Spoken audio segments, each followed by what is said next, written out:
Hello, hello. This is Akia again, and welcome to another episode of Creation with Akia. Tonight we have a special guest. This is a young woman that I admire for her exploration of her spiritual self and her spiritual journey and what she has been doing to bring that level of light into this world. So I'm really happy to have her. And our discussion tonight is about millennials and spirituality. So I want to bring to the stage none other than the wonderful Miss Rayella. And Ray, say hello to our guest. And so good having you here. Absolutely. Thank you so much for having me. Divine blessings, everyone. I am Raella, and it's an honor to be here. So thank you for having me, Akia. Okay. And so there's so much that I know that I want to speak to you about. I really connected with you. We belong to a group called the Morning Meetup. And I wanted to really say that there was something about you that really struck me that I said, I need to talk to this young lady. And the thing that really struck me was that I started my spiritual quest at a very young age, just as I noticed you did. And one of the things that I ran into was a lot of maybe jealousy, envy. I ran into a lot of people, wait your turn, you're young. I ran into all of that. So instead of having welcoming arms in the spiritual community, I found I got the opposite. And I said, at my age, felt, you know what? I owe a duty to pass it on to welcome her in open arms into spirituality, help her with whatever it is that I know about it for all the years that I've been with it. And just as a millennial, my question is this to you. What is it like, and what really led you at such a young age into exploring your spirituality? Absolutely. That's a great question. For real, it's been the journey. And, most millennials are traumatized. We have gone through the most change that any generation has experienced to date.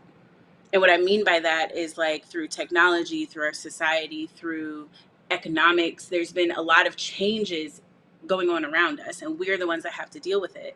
But the reason why I got into spirituality and the reason why I'm in the space that I am today is because I've gone through a lot of things in life. My students ask me all the time, well, how did you get into this?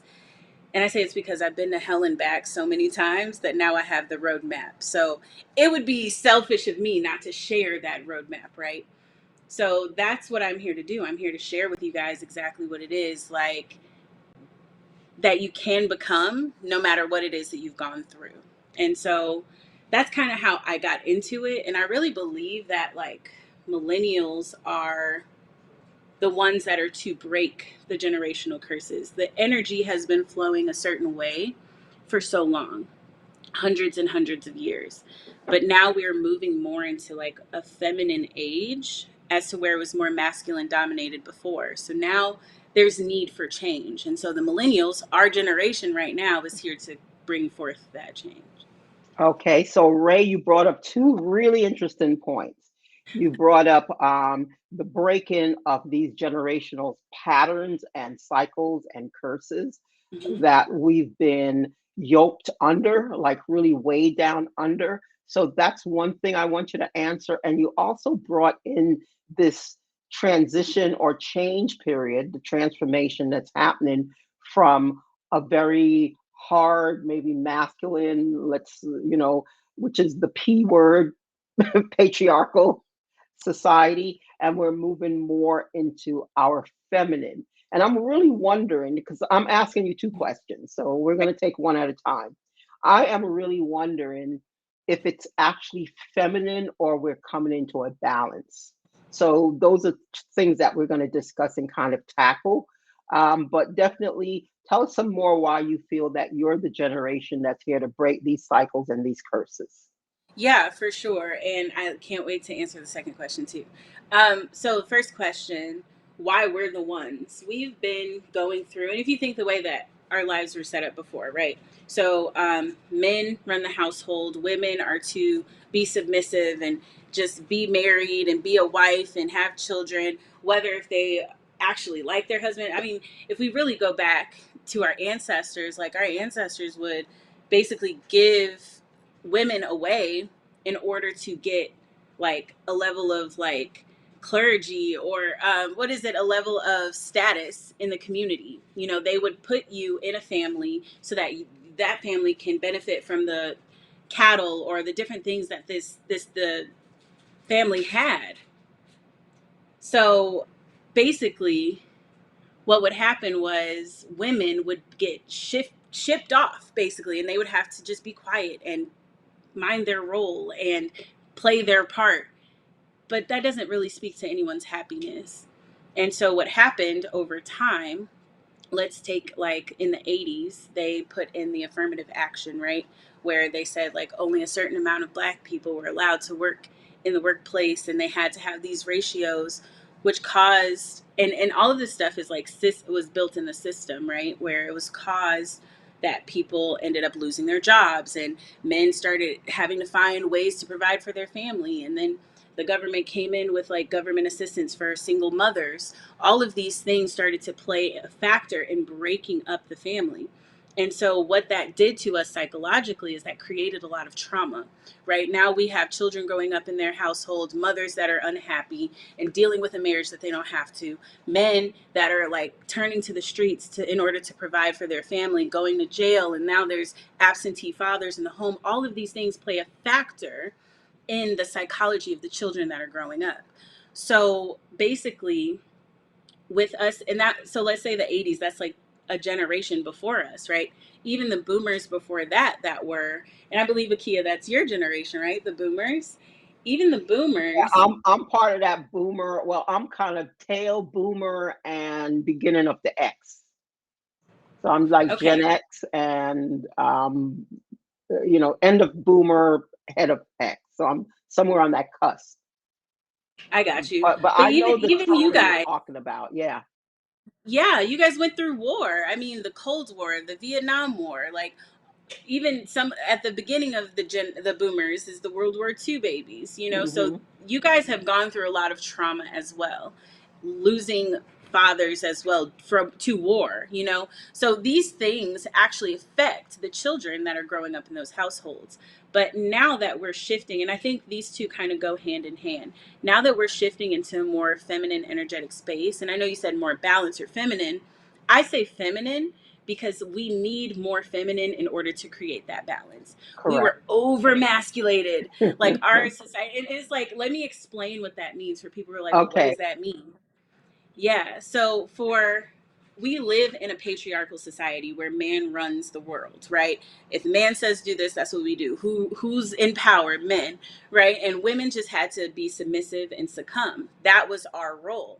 But now we're stepping into a space where women are becoming more independent, right? We have these different movements like the Me Too movement, or even just like, let's talk about like when women were able to vote. That was less than 100 years ago. That was just 100, like that was less than 100 years ago where women were able to vote. You know, we talk about, you know, black rights or all this stuff, but at the end of the day, the most oppressed person was the woman. Didn't matter what race, color, shape, size, was the woman. And we're the ones that had to go through. And what's crazy is we're also the ones that have to heal, because and what masculine energy means, that is the willpower, the action, the manifestation, right? Feminine energy is more nurturing, more protection, more seductive or creative, right? So there are two different types of energy that we're talking about. Our society lived in a masculine energy, where the masculine energy is what ran everything. Nothing would happen without that. But now we're coming to a place, and even if you look at like these Gen Zers, where they're like, they don't even believe in gender roles. They don't even believe in genderifying themselves. They consider they them nowadays. And it's like, and it's because we are kind of blurring that line now. When you have too much of something, you're going to have to counterbalance it. So there's a flux of feminine energy that is being pushed out right now in order to balance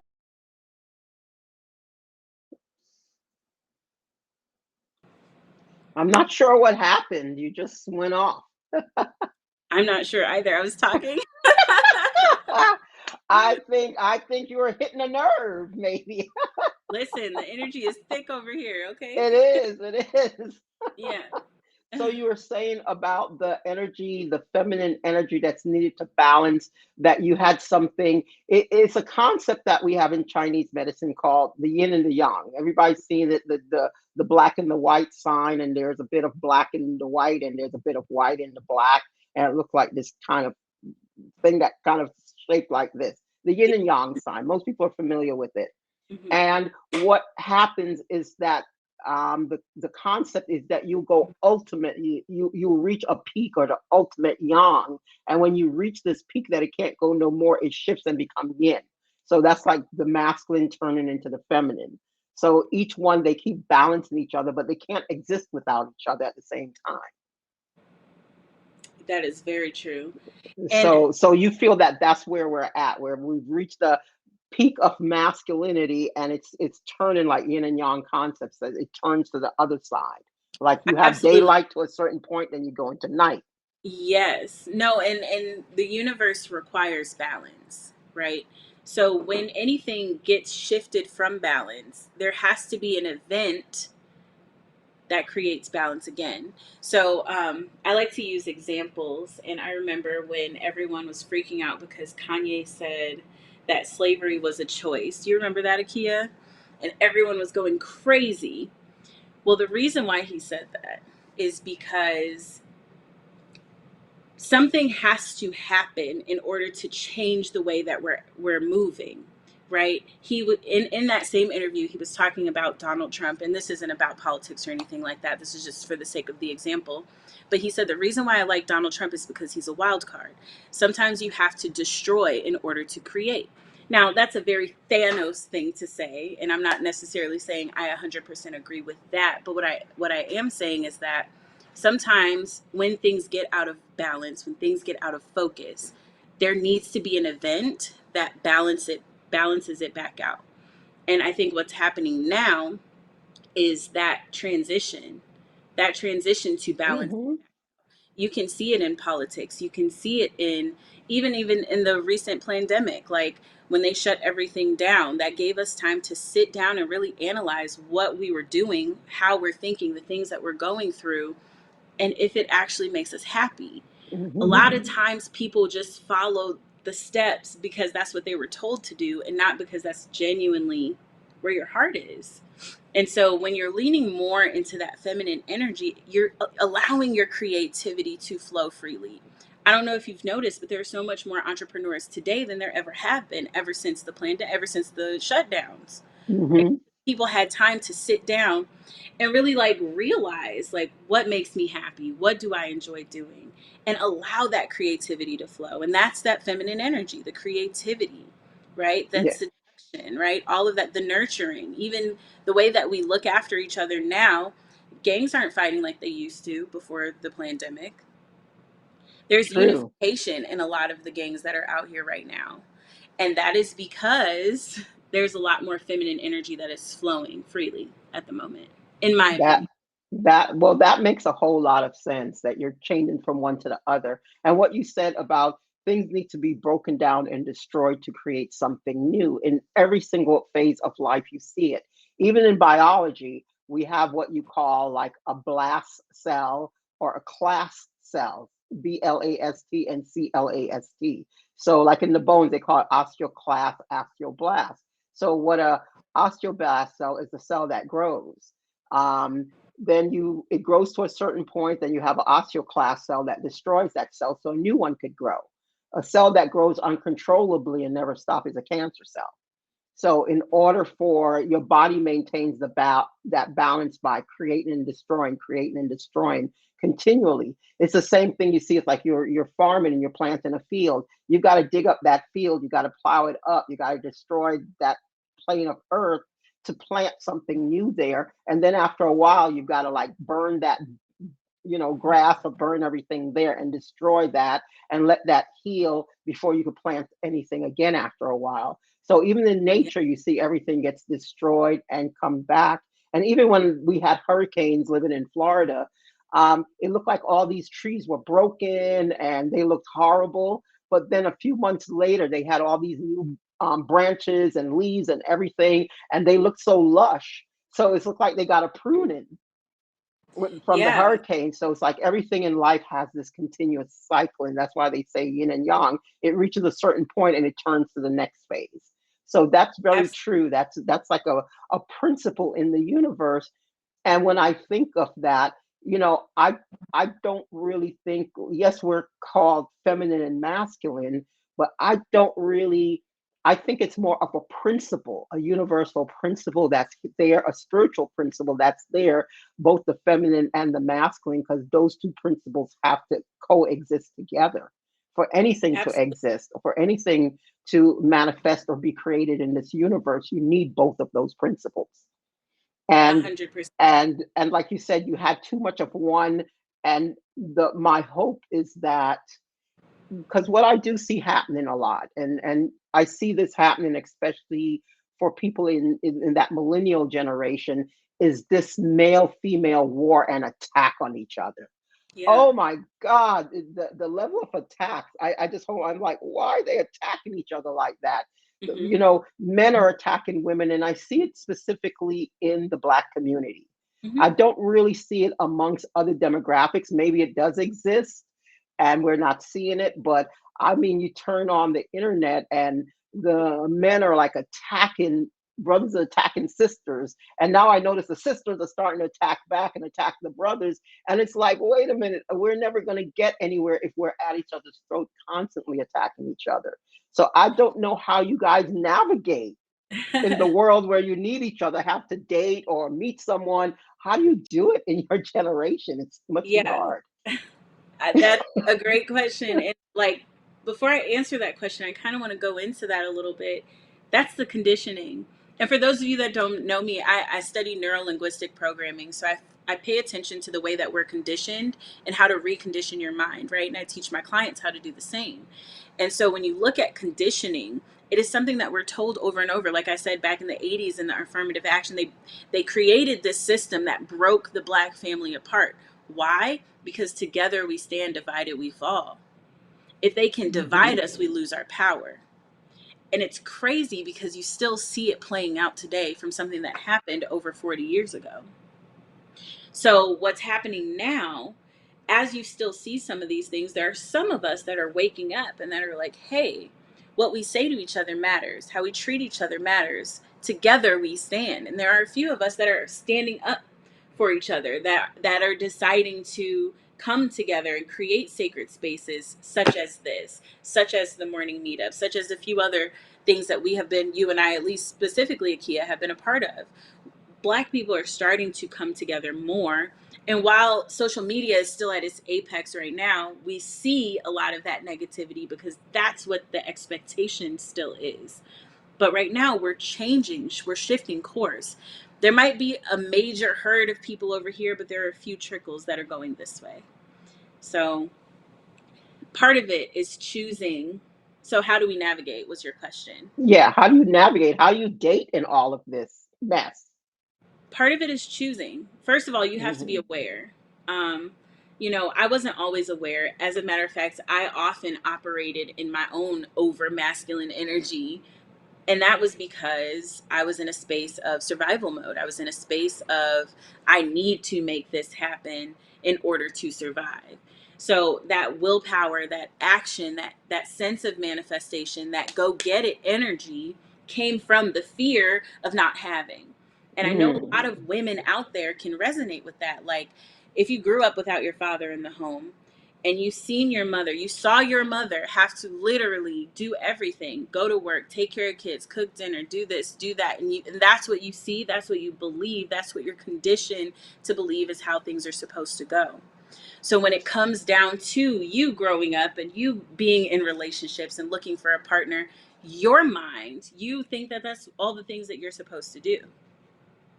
This is what you're supposed to do to get a man. This is what you're supposed to do to keep a man. And if you don't do all these things, then he won't love you. Right? So that creates that fear, that creates that hesitancy, and that creates that I would say like friction when it comes to actually moving forward and living a balanced life. You can't live a balanced life if you're living in a space of survival. And so to switch that, first you must become aware.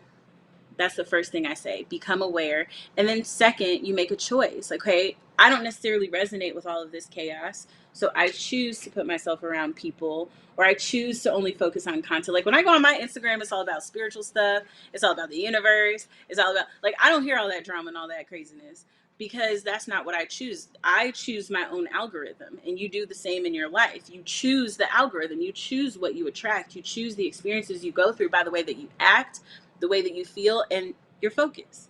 What are you focused on? Are you focused on the chaos? Are you focused on the negativity? Are you focused on everybody talking smack? Or are you able to focus on what you want from a partner or what you want from life? So that's what I do. I really just I focus on things that make me feel good. And if the media, if the content doesn't make me feel good, I don't watch it. I don't watch the news. I haven't watched the news in I don't even know how long. Okay. Yeah. So that's good that you tune out a lot of the drama. Oh yeah. And how does that work? That's good advice because when I do, the few times I do go on social media and you know how much I go, like most of the time I'm like, what button is that again? That's how often I go on the thing. I have no idea what I'm doing or how to use it half the time. But what I do see that would just pop up on my feed randomly, probably because I don't use it much. So random things pop up. And then I'm like, why is everybody blaming everybody else for their life? Whatever, like you said, there's a lot of trauma, there's a lot of pain. And instead of coming up with solutions for the trauma and pain, what I do see is a lot of blame. Whether men are blaming women, women are blaming men, different races are blaming each other for their conditions. It's like this overall just blame that's out there. We Yeah. see it politically, we see it everywhere. Someone has to have someone else to blame. So, and I agree with you. Whatever you want to create and generate, you can, but I could say that ideologically sounds good, but it doesn't necessarily work that straightforward. So you still Let me have give this you an external example. pressure that's coming at you, even though you say, okay, I'm going to focus over here. There's still like other stuff that's happening, other conditions that might make it not as straightforward and clear cut as that. So, how do you deal with that? Yeah, it's definitely not straightforward. But I want to tell you a little bit about like my history, so you can see like before and after. Because I could tell you all day long, like this is how you do it, but without seeing the transformation out, without knowing the journey, it might be a little hard to actually conceptualize where I came from. My first memory in life was a memory of my father, like beating the crap out of my mom. And I walked in on it, and my mom's bleeding. Like there's stuff ripped off the wall. The blinds are ripped off the wall. I'm not going to go into huge detail, but I vividly remember I was 2 years old, my first memory in life. And it traumatized me. And in that moment, like my dad even hit me, and I like hit the wall and like passed out. Right. So being someone who was a daddy's girl, when I was younger, I had a little necklace actually that said daddy's girl. Right. And my parents divorced shortly after that. My dad was gone for over 10 years in my life. And that created a sense of insecurity within me. That created a sense of like worthlessness in me. I felt that way. I felt abandoned. I felt like I wasn't significant. And that began to manifest in relationships. I put myself in two abusive relationships. One of them, and I don't even know if you know this, Akia, one of the guys actually ended up pimping me out. And it was such a low moment in my life. I didn't like, I was living across the country. I was living in Las Vegas, living across the country without anyone I knew, in some crazy situation because I didn't feel like I was worthy, because I didn't feel like I was worth it. And I allowed someone else to dictate and determine my worthiness, right? But it took me to make a choice. It took me to realize that my pain is not, it's not necessary. Like I don't have to go through this. right? It took me to realize I deserve more. And it took me to make a choice. And I did make a choice. And I remember, and so going back to the blame game, right? I remember um it was 2017 and I started my first business and I was really excited. But a couple weeks before that, like I was in the process of getting it all handled and everything, my bank account was like, it was like online fraud. It was when online fraud was really big and someone like wiped my bank account. I ended up like $3,000 in the negative. It was like crazy, right? And so I was going through that, and then I got my first LLC, but I'm like super broke, and I'm like, okay, it's okay. We're gonna figure it out. We're gonna put in a claim with Chase. It's gonna be fine. It wasn't fine. They never gave me my money back. And then I was in a car accident like a week after that, where this kid totaled my car at a red light. It was just like a series of unfortunate events. It was one thing after another after another, and so I had not called my father for help in over 8 years. I decided that day was the day. I was like, I'm about to get kicked out of my apartment. I don't have any finances coming in. My account was white, and now I have no car. And I had like a doctor coming to my house, like giving me like chiropractor like visits every day. Long story short, I called my father and asked for help, and he told me that he was busy. They were traveling to St. Louis from Chicago to St. Louis for my little brother's baseball tournament, and he didn't have time for my problems right now. And in that moment, I blamed him. I was mad. I was angry. I felt like, you owe me. Mm. After all the stuff that you didn't do for me as a child, you at least owe me. Now, I haven't called you in over 8 years, right? It was easy to point the finger. But guess what? Every time you point a finger at somebody else, you got three more pointing back at you. Mm-hmm.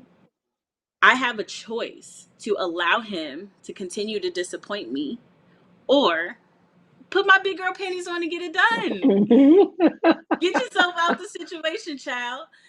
So I felt like I needed a hero. I felt like I wanted someone to save me. And I felt like I was taking like two steps forward and one step back. And if I was going to need to learn how to walk forward, I needed to learn how to put one foot in front of the other. And that was the moment I decided to change. That was the moment I decided to take meditation seriously. That was the moment I decided to read and journal every day. That is the moment when I decided to change who I was, because I didn't like the result I was getting. I was like drinking and doing drugs, just partying all the time. Like that was not serving me. It was only creating chaos. It wasn't healing my traumas. And so I feel like a lot of millennials, they turn to the alcohol, they turn to the bottle, they turn to the whatever substance it is. They turn to sex, they turn to these things to cope with the things that they're going through. But if you take a moment and you sit down with yourself and you're real with yourself about what it is that you want, where it is you want to go, and who it is you want to be, you start to notice that the things that you've been doing don't support that vision of yourself. And so the reason you're upset, the reason you're depressed, the reason you're going through these things right now is because your actions, your habits are not supportive of who you want to be. So, in order to shift that, in order to stop blaming others and take responsibility for where you are in life, because it's nobody else's fault. I know things happen, but it's no one else's fault that you're in this situation. It's no one else's fault that you went through this. It's no one else's fault. Even if someone did something against you, you can gain something from every situation that you go through, every circumstance that is given to you. Life happens to you, or life happens for you, not to you, right? When you change your perspective, when you change the way that you look at a certain situation, you determine the outcome. 1,000% of the time, you determine the outcome. But if you're focused on the negative, if you're focused on the pain, if you're focused on the struggle, you're only going to attract more of that into your reality, into your experience. But when you focus on, okay, well, how can I better myself? Okay, well, what can I gain from this? Or how can I grow from this? Then you start to attract those answers. You start to attract those opportunities. That makes so much sense, and what you're saying is so true. But I I think one of the things that I would definitely say is that when you come to that realization, sometimes it could be instantaneous, the change, the transformation, and then sometimes that change and that transformation feels like, you're being slow walked into it. So I tell people it's happening, you just got to keep going. And a lot of people I find when they try to make these changes or more positive changes in their life and they don't see anything happening, whatever their time frame is, what they feel the right amount of time for it to take, like baking a cake, it's, put it in the oven, wait 45 minutes and take it out. Sometimes they think that life, and when they make these decisions and this transformation, has this time frame on it that they think is a reasonable time frame. If it doesn't happen in that time frame, I find some people may get disheartened or they'll And they stop. shut down. Yeah, they'll shut Hmm. that down and say it doesn't work and they go back to what there is. So you being a person that you were able, like you said, every day to put one foot in front of the other, that's really what it takes to start the journey. Have in your mind what your destination is, where you're headed to, and just start walking in that direction, and you'll eventually get there. You might have pitfalls along the way, which is just life, but you will get there. And I remember one of the people I interviewed, Auntie Shaky, she said that it's having a plan, like know what your plan is in life, and you always moving towards that plan. So if Hmm. she said if you don't have a plan, then you're going to always say life is just life. And Hmm. so that's what a lot of people they do that. And there's a question that I want to ask you, being someone who, like you said, you were at a low point in your life. You said, I need a change, I need something else, and you started your spiritual journey, it sounds, at that point. And that's what Yep. led you into reading and understanding and getting to know yourself on a deeper level. Now, Hmm. one of the things that I've come across, like a lot of articles on my feed, because I'm always studying history, whether it's religious history, medical history, you name it. I love history. So I'm always studying those things. So a lot of stuff comes up on my feed. One of the things that does come up on my feed is this: it is that there's a decline in church attendance. And Hmm. especially in your age group, millennials and Gen Zs, very few of you guys are attending church. And so I think hearing from, someone, because all everybody else, I think all the boomers, all the Xers, all the people that are older than millennials are speculating why you guys don't aren't drawn there. Like you go through this trauma ordinarily before people go to church or find a pastor or find someone. Why is it that you guys are, it's not that you're not spiritual and don't believe in God. It's like you're doing it yourself rather than rely on the church to do it. So I want to hear from a millennial, like solve the mystery for us, so to speak, because Oh they're yeah. like asking all these questions. We don't know why nobody's showing up anymore. Oh yeah. Yeah. Um, I was. I think it was David Shands that recently told a story about how his aunt. He was a child, and he asked the question, and he watched his aunt be like, "Tell them I'm not home." Like it was someone called, I think, and he was like, he answers the phone, and the aunt goes, "Tell him I'm not home. Tell him I'm not home." And he was like, "Okay." So he tells him that she's not home, but then when he hangs up, he immediately was like, "You a liar. You're a liar." I think that's what happened to millennials. We found out we were being lied to. We found out that all of these things that y'all were teaching us were not true. First of all, we raise children and teach them about the Easter Bunny and Santa Claus and all this stuff. We raise our children lying to them. Like, I just want y'all to think about that for a second. And I think the more we were exposed to technology and the more we realized that we're being lied to about major events, we began to lose trust in the system. And I believe that, and this is a personal belief, okay? So I'm not speaking for all millennials here, but this is a personal belief. The church is an institution. It was to keep us in place and keep us in line and to allow us to, because we're us as Black people, first of all, are very spiritual individuals. But when we were brought to this country, those of us who were brought to this country, because there were Black people here before, but those of us who were brought to this country and put into the system of slavery and all this other stuff, they use the Bible, they use church to get us to follow the master. That's what they used. That was their leverage. They were like, well, this is what God wants you to do. That's conditioning. That's conditioning. There are so many contradictions in the Bible. How can you tell me that God is a jealous God when God is all loving? I'll wait. How can you tell me that God is going to smite his children and you are going to spend an eternity in hell when God loves all of his children? Would you do that to your children? If your child made a mistake, would you tell them, oh, well, you can't ride your bike no more. You done failed 3 times and you just ain't doing it right. So you're going to hell for the rest of your life because they didn't do it right. Or because they took a candy from the cabinet without asking. Are you going to damn them for the rest of their eternity? It doesn't make sense to me.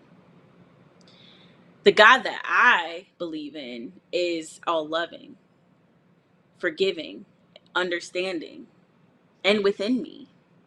It says in the Bible that we are made in the image of God, right? What does that mean to you? Does that mean we look like God? Because I don't necessarily think that's what it means. I think that it means that God is in us and that we are having this physical experience. We are spiritual beings having a physical experience. The Bible teaches us that we are just coming in and we're the same being. And once we die, that's it. But how many times have we talked about reincarnation just in general? How many times have you met somebody and it's like, I know you. You feel very familiar. It's because your souls probably know each other. If your souls know each other, then how is this the first and only time you've ever lived? If our souls are eternal, how is this the first and only time we've ever lived? There's just so many contradictions when it comes to the church and the institution of it that I need to take my own space because it's like, it's not making sense right now. It's not making sense for me. When it comes down to spirituality, I feel like millennials are more comfortable with that because you get to create your own relationship with God. Who is God to you? And there is no right or wrong answer because no one has the answers. Because guess what? We're here on this earth. When we come to earth, we forget about all that stuff. What happens on the other side of the veil? We forget about what happens in the spiritual world. We're here to have this human experience. It's kind of like Avatar, right? When that avatar is when that consciousness is no longer in that avatar, that body is just there, right? But our consciousness still exists somewhere else. It doesn't just end when your body is no longer alive.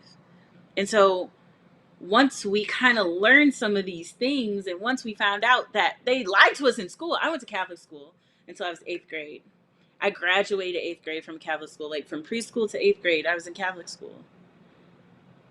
And it was just, I don't know, it was just crazy to me because I learned so much about what was in the Bible. But I was always the one with questions like, my teachers used to get frustrated with me. That doesn't make sense. Can you tell me why? Like, and it was like, Tanika, will you stop? Like, that's my birth name, y'all. For y'all that don't know me personally, Rayola is my spiritual name, which I like to go by because that is my new self. And so yeah. Anyway, long story short, everyone would be like, what are you talking about? But I've always had these questions and it just didn't make sense to me from a young age. And so I don't know, I think that's why I distance myself from the church. But I talk to God every day. I express gratitude every day. I bless my food and all of those things. Yeah, it doesn't resonate with me. Okay. Well, thanks. That's from the lips of a millennial, and I'm sure you're not the only millennial that feel that way. I Yeah. had a different spiritual experience with church. My mom never sent me. I've told this story before because she thought people were being hypocritical. And she is a woman of her word. So she's like, I'm not hanging out with hypocrites. So I never went to church as a child. When I finally went to church, I'm in college, I'm in my 20s in college.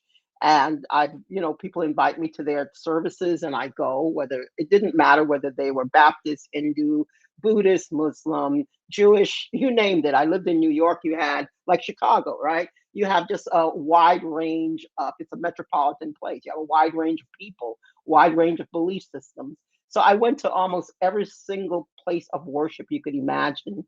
And because I love history and I love to read and I'm curious to find out what people think and believe, I actually read everything. Like if I went to a Buddhist temple, I'd read their sutras, and I'm trying to figure out what they're all about. Same with Christianity.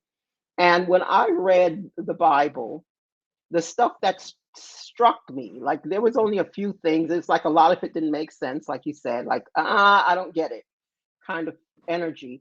But the parts that really resonated was all these works that I do, you could do even greater.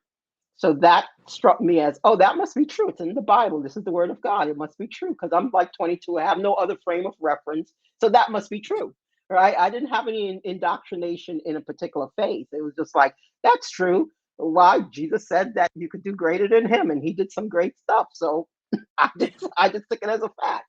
Then the other Right. thing was that you all have spiritual gifts. Everybody have their spiritual gifts. So I was like, okay, what's my spiritual gifts? Oh, you know how to heal, you know how to teach, you know how to discern spirits, you know how to speak in tongues. That's your spiritual gifts. So I took a lot of that stuff as fact and face value because that was my first time ever reading it, not listening to someone tell me what it was, but just reading it for myself with no other influence. And so Mhm. I went on and did a lot of things that people think there's no way you can do that. And I said, yes, you can. And they said, well, how can you? I said, it's in the Bible. It says you can. So I just took it at head and ran with that. So a lot of my spiritual experience being very young was just this belief if this is God and this is what everybody believe and it says so right here, it must be true. And I didn't doubt it one bit. So that's how my spiritual journey actually started was, taking all these works and wonders, you could do them too. and Yeah. and so I've always had that. And people say, how could you do the things you can do? And I'm like, it's easy, it's in the Bible.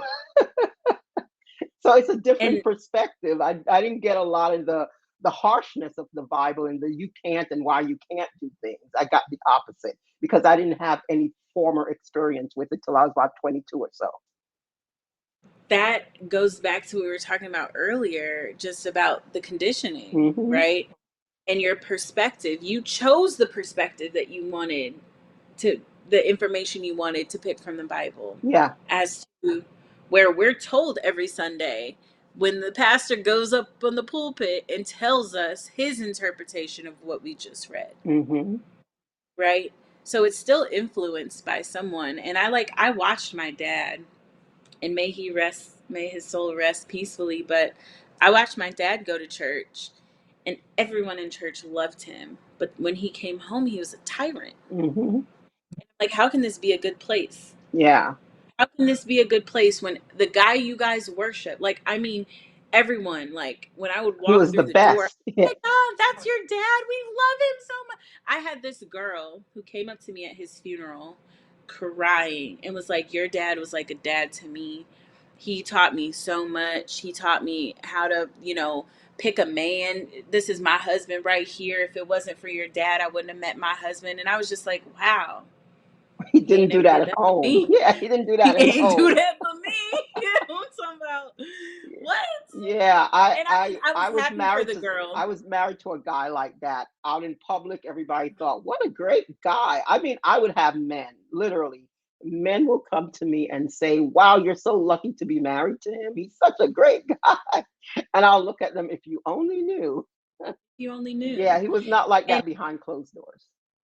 that's what I mean. And if you can be someone who is big in the church, because he was a security guard at the church. My dad was like 6'5", 350, big dude, linebacker size. And so if you could be this type of person in public and at the church, and these people love you so much, they are pretty much worshiping the ground you walk on, but then you come home and you're literally night and day. It's that yin and yang we were talking about, night and day. I mean, total opposite. How is that a good place? How is that? It didn't feel authentic. And one thing that I seek in this world, in my reality, is authenticity. And truth. I Authenticity and truth. Mm. If I can't have it true, if I can't have the real raw version, I don't want it. Hmm. I don't want it. Yeah, that is really eye-opening. We touched on a lot of different areas, and wow, as far as we understand how you got into your spirituality, you're now starting a new podcast. It's called, is it Queendom, or what is the name of it? It's called Queendom Queendom Behaviors. Behaviors. And I would love for you to tell us a little bit about the podcast. I know you're just starting it, you're getting a few episodes together, so you haven't aired it yet. But tell us a little bit Yeah, of what inspired you to do Queendom Behaviors, and when do you feel it'll be out? absolutely. So my birthday is in November, so I'm airing it the first. I believe it's going to be on Sundays. I haven't decided on the day yet, but the first week of November is going to be when I air it, as a treat and a gift to myself for my solar return. But Queen of Behaviors is a podcast for our queens. I talk a lot about like kingdom behavior. We're all ambassadors of the kingdom of heaven, right? Meaning we are ambassadors of God. Like we are like soldiers of God, right? What does that mean though? And so we're going to dive deep into what that means, but from a feminine perspective. What does it mean to break out of the old system, out of your old habits, and to step into your queendom? What does it look like to have a full queendom, right? You don't necessarily need a king to have a queendom either, and what that means. So I'm excited to honor my feminine um, beings out there. I'm not gonna genderize it, but yeah, my feminine beings out there. I'm excited to honor them and to teach them how to transition from a masculine world to a more feminine one. Very, very good. And your inspiration for starting Queendom Behavior, we know what the show's about, but your inspiration, like what inspired you? What changed? Because normally there's a change and a choice, or a choice that fits the change, or vice versa. So what Yeah, so changed that made you? yeah, a lot of my life I lived um, with a lot of over masculine energy, meaning like I feel like I had to always be the one that goes to do everything. Like in a relationship, like if I didn't initiate certain things wouldn't happen. If I didn't take the effort or make the energy. And so I've been leaning more into attracting instead of chasing. Mm, I feel like a lot of women are that go-getter right now, like because of what we talked about earlier in the episode, just the conditioning of women have to do it all, right? And I've been conditioned that way, and my dad's side of the family were very like condescending towards women. Like if I were to have an idea, who gave you that idea? It's like I thought of it myself. What do you mean? What do you mean? Like, and it was always like I couldn't because I was a woman, or I wasn't smart enough because I'm a woman. Like it was always because I'm a woman. And it's just like I feel like it's time for women to not only heal, but to really like pass that energy down. Like the women are the nurturers and the teachers, right? We teach the next generation. So the healing starts with us. We even teach the men, to be honest. We are the teachers. If we go back into like the tribes, like our ancestors, the tribes, the women were the teachers. So it's time for us to heal so that way we can teach others how to. And so this is going to be a safe space for women to come and do just that, to get out of that survival mode, to get out of that overmasculated energy, and move into a space where you can attract more. What happened to me is I just went through a breakup where that literally was going on. I felt like I was doing too much and I wasn't able to just allow myself to be a woman. mhm. Okay. I had to play both roles.